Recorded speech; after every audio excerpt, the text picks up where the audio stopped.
أما بعد فإن أصدق الحديث كتاب الله وخير الهدي هدي محمد صلى الله عليه وسلم وشر الأمور محدثاتها وكل محدثة بدعة وكل بدعة ضلالة يا أيها الذين آمنوا اتقوا الله حق تقاته ولا تموتن إلا وأنتم مسلمون يا أيها الناس اتقوا ربكم الذي خلقكم من نفس واحدة وخلق منها زوجها وبث منهما رجالا كثيرا ونساء واتقوا الله الذي تساءلون به والأرحام إن الله كان عليكم رقيبا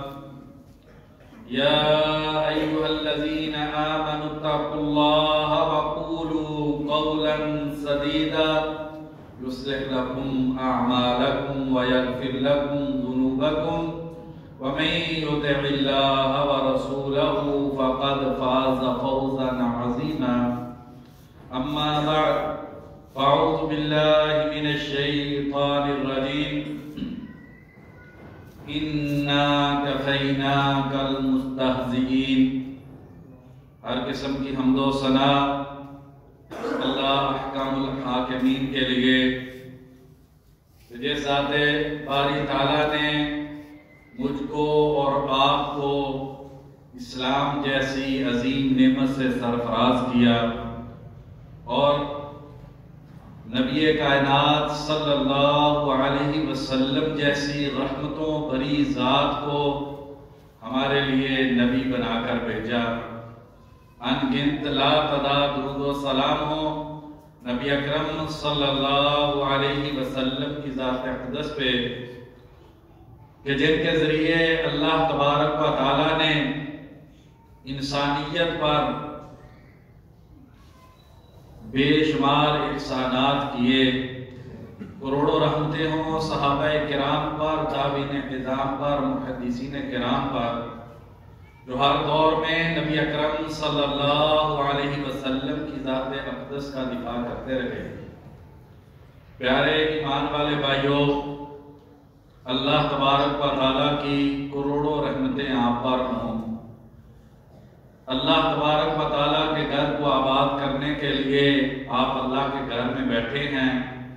اللہ تبارک و تعالیٰ سے دعا ہے کہ آپ سب کی اس حاضری کو اللہ تبارک و تعالیٰ شرف قبولیت سے نواز کر دنیا میں خیر اور برکت کا اور آخرت میں نجات کا ذریعہ بنائیں۔ گزشتہ جمعۃ المبارک میں نبی اکرم صلی اللہ علیہ وسلم کے انسانیت سے محبت کے کچھ مظاہر میں نے اپنے پیارے ایمان والے بھائیوں کے سامنے رکھے تھے، تو اسی سلسلے کو آگے بڑھاتے ہوئے کہ نبی اکرم صلی اللہ علیہ وسلم آپ کی عظیم ذات انسانیت کے لیے کس قدر خیر اور برکت کا ذریعہ تھی۔ آپ صلی اللہ علیہ وسلم کی آمد مبارک سے انسانیت کو کیا ملا، اس حوالے سے تھوڑی سی گفتگو کرتے ہیں۔ تو سب سے پہلی چیز، آپ صلی اللہ علیہ وسلم کی بعثت کے ذریعے اللہ تبارک و تعالیٰ نے انسانیت پر رحمت کی۔ میرے اور آپ کے خالق و مالک فرماتے ہیں کہ وَمَا أَرْسَلْنَاكَ إِلَّا رَحْمَةً لِلْعَالَمِينَ، محبوب ہم نے آپ کو تمام جہانوں کے لیے رحمت بنا کر بھیجا ہے۔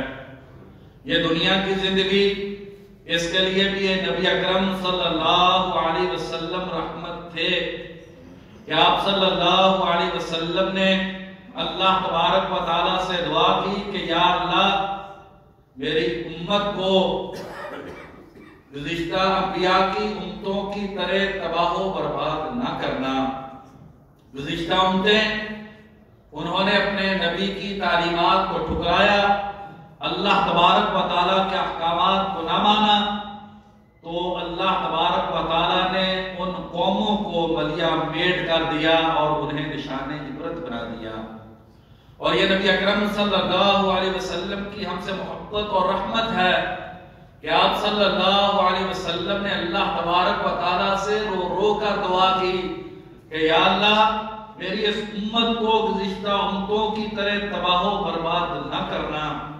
ورنہ بھائیو، جس روش پہ آج انسانیت نکل چکی ہے، جس طرز پہ انسان اپنی زندگی گزار رہا ہے، اللہ اور اللہ کے رسول کے فرامین کو جس طریقے سے پامال کیا جاتا ہے،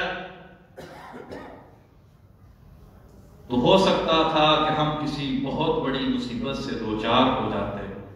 اور آپ صلی اللہ علیہ وسلم آخرت میں بھی رحمت ہے کہ اللہ تبارک و تعالیٰ سے سجدوں میں گر کے اور اللہ تبارک و تعالیٰ سے اپنی امت کے لیے شفاعت کریں گے، جس کا ذکر گزشتہ جمعے میں ہوا تھا۔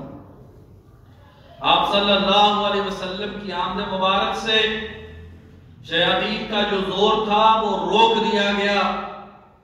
جب نبی کائنات صلی اللہ علیہ وسلم پر وحی کا سلسلہ شروع ہوا تو شیاطین ایک دوسرے کے اوپر کھڑے ہو کر آسمان کی خبریں سن لیا کرتے تھے، لیکن آپ صلی اللہ علیہ وسلم کی بعثت کی بدولت اللہ تبارک و تعالیٰ نے اس ستاروں کے ذریعے شیاطین کو وسم کرنا شروع کر دیا۔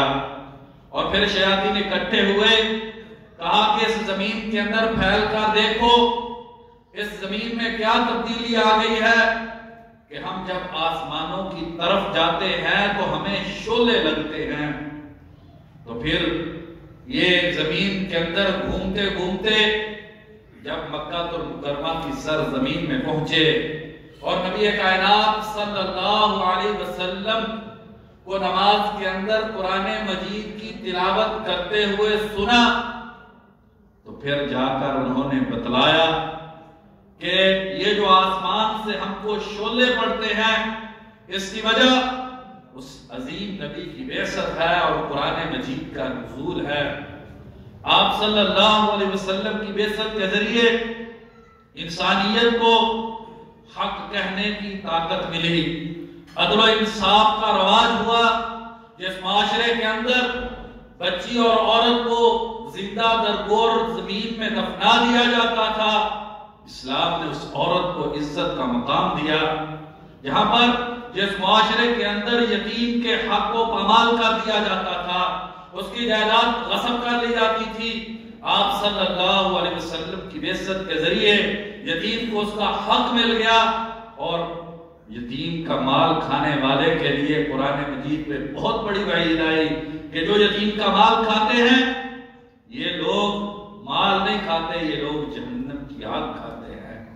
جس معاشرے میں مسکین بوڑھے اور بے سہارا پر ظلم کیا جاتا تھا، آپ صلی اللہ علیہ وسلم کی بعثت کی وجہ سے کمزور کو طاقت مل گئی، بوڑھے کو سہارا مل گیا۔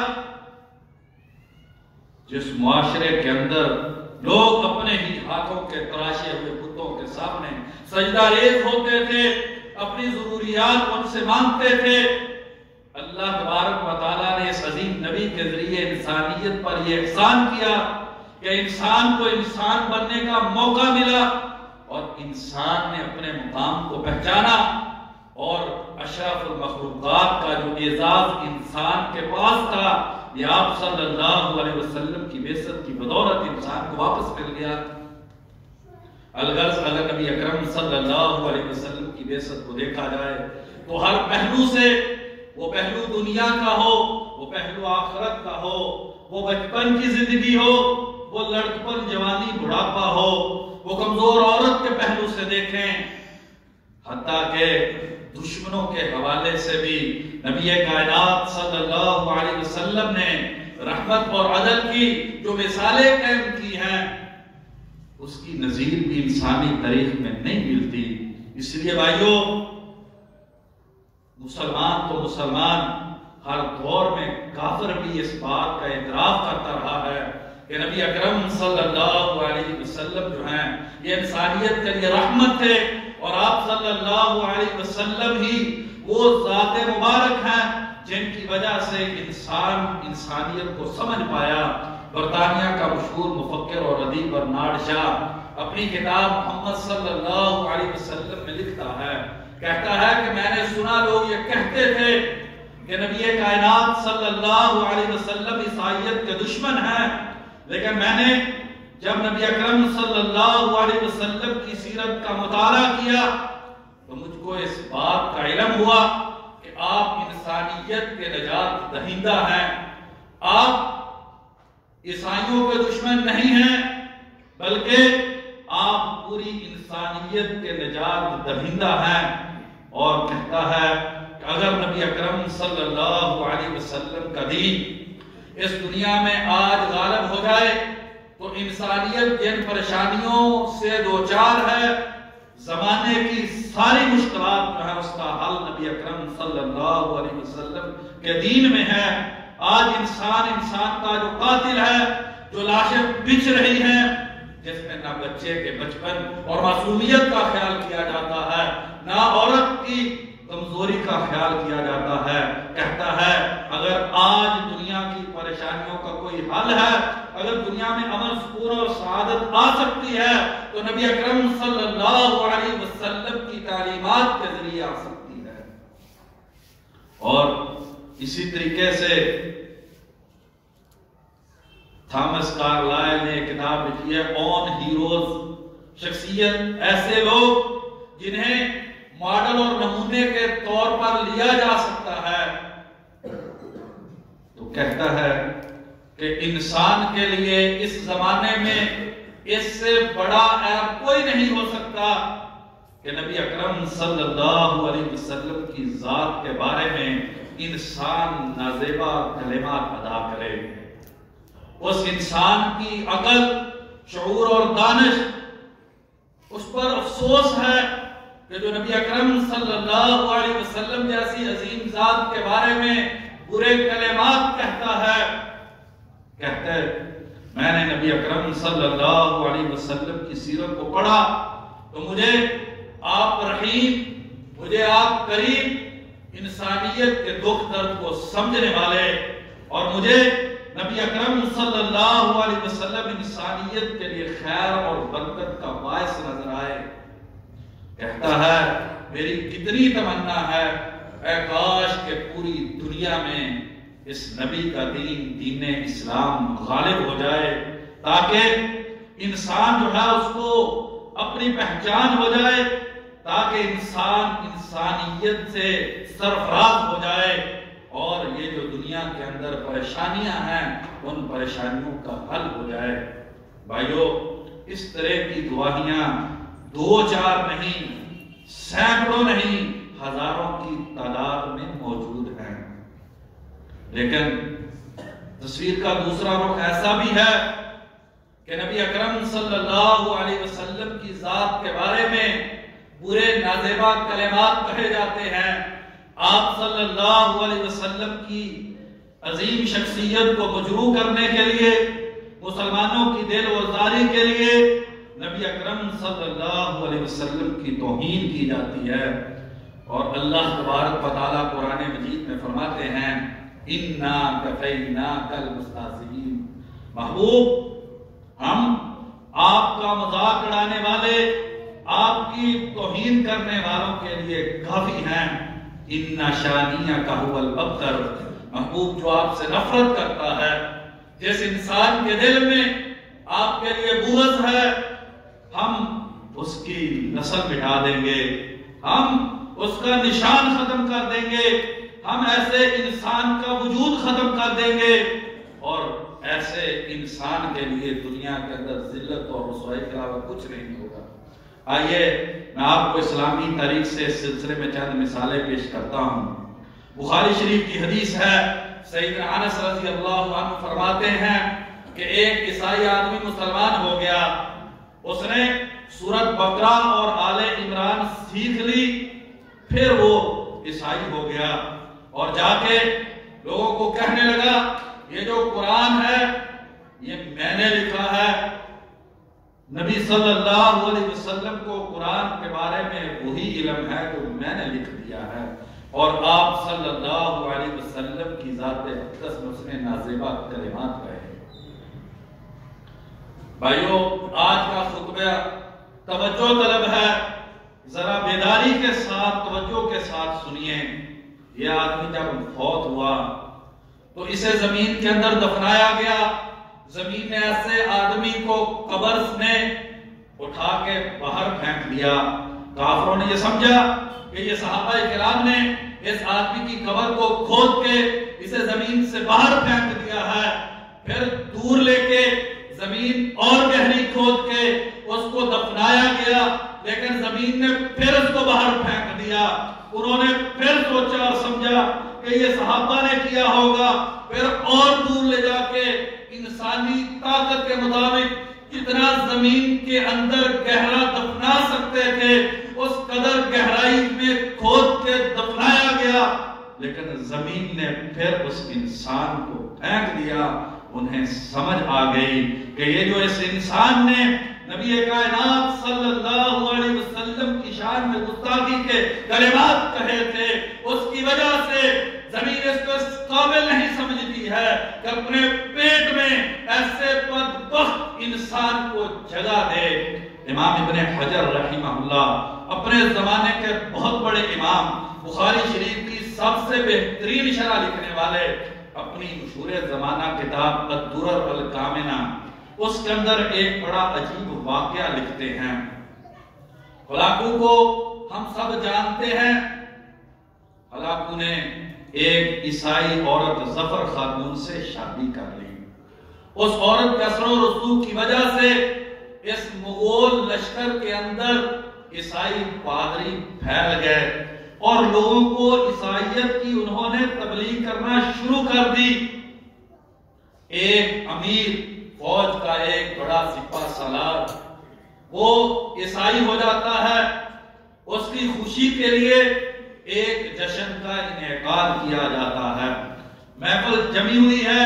امام ابن حجر رحمہ اللہ لکھتے ہیں کہ ایک عیسائی پادری کھڑا ہو کے اس محفل کے اندر تقریر کرتے کرتے نبی اکرم صلی اللہ علیہ وسلم کی ذات اقدس پہ نازیبہ کلمات کہتا ہے۔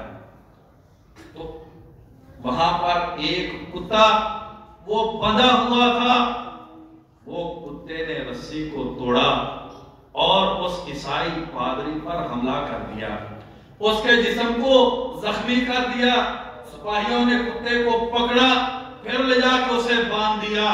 کسی نے کہا یہ جو تو نے نبی اکرم صلی اللہ علیہ وسلم کی شان میں گستاخی کی ہے، اس کی پاداش میں یہ تیرے ساتھ یہ ہوا ہے۔ اس نے کہا نہیں، میں تقریر کرتے ہوئے جو اشارے کر رہا تھا، تو کتے نے یہ سمجھا کہ میں اس کو مارنے لگا ہوں، میں اس کی طرف اشارے کر رہا ہوں۔ اس نے پھر نبی اکرم صلی اللہ علیہ وسلم کی ذات اقدس کے بارے میں نازیبہ کلمات کہے۔ کتے نے پھر رسی توڑائی اور اس مرتبہ اس کے گلے پہ حملہ کر کے اسے اسی جگہ پر ختم کر دیا۔ امام ابن حجر رحمہ اللہ درر الکامنہ میں لکھتے ہیں کہ نبی اکرم صلی اللہ علیہ وسلم کی ذات کے اس دفاع کو دیکھ کر 40,000 مغل جو تھے وہ مسلمان ہو گئے۔ بھائیو، یہ نبی اکرم صلی اللہ علیہ وسلم کی ذات تو بہت بڑی ذات ہے۔ امام ذہبی رحمہ اللہ سیر اعلام النبلاء میں لکھتے ہیں کہ ایک حنفی عالم دین، اس کے سامنے نبی اکرم صلی اللہ علیہ وسلم کی ایک حدیث رکھی گئی۔ امام ذہبی کہتے ہیں اس نے اپنی زبان سے یہ کہا کہ میں اس حدیث کو نہیں مانتا، کیونکہ اس حدیث کو روایت کرنے والے صحابی ابو ہریرہ رضی اللہ عنہ غیر فقیہ ہیں، وہ فقیہ نہیں ہیں۔ امام ذہبی رحمہ اللہ لکھتے ہیں کہ چھت سے ایک سانپ گرا اور وہ سانپ